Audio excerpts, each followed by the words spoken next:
Folks, buckle up, because this one reads like a plot twist even Hollywood wouldn't dare to write.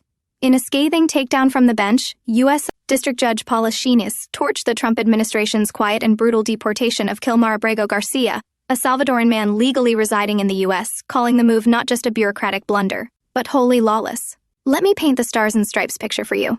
Abrego Garcia wasn't some shadowy fugitive slipping through immigration cracks, far from it. He had won a court ruling back in, granting him protection from deportation due to the very real threat of gang violence in El Salvador. That's right. Uncle Sam had officially stamped him high safe to stay, but fast forward to this year, and suddenly, this man found himself ripped from American soil like a page from our Constitution.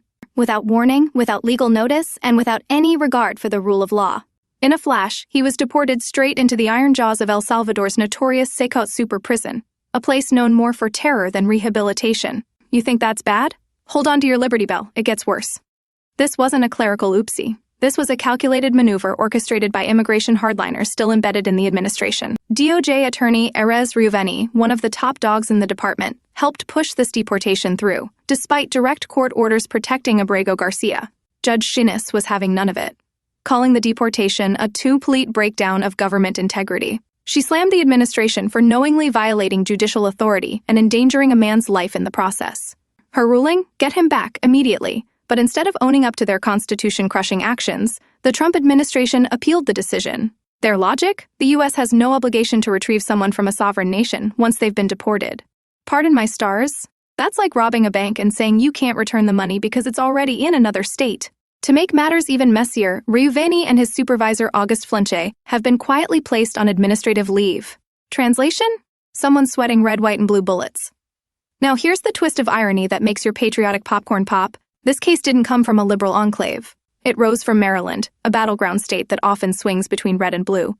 This wasn't partisan justice. This was American justice. Let me say this loud and clear for the folks in the back. When the government disregards court rulings and executes secret deportations, it's not a tough on immigration. It's a direct attack on the separation of powers, on due process, and on the very soul of our republic. Judge Xinis didn't just call them out. She rang the Liberty Bell with a gavel. So what's next for Abrego Garcia? As of now, the administration is dragging its heels, appealing a ruling that should have never had to be made in the first place. Meanwhile, the man remains locked up in a foreign prison, a man who had the right to remain under the protection of the U.S. government. This case isn't just about immigration, it's about accountability, about whether the Constitution still holds power when it's inconvenient for those in charge.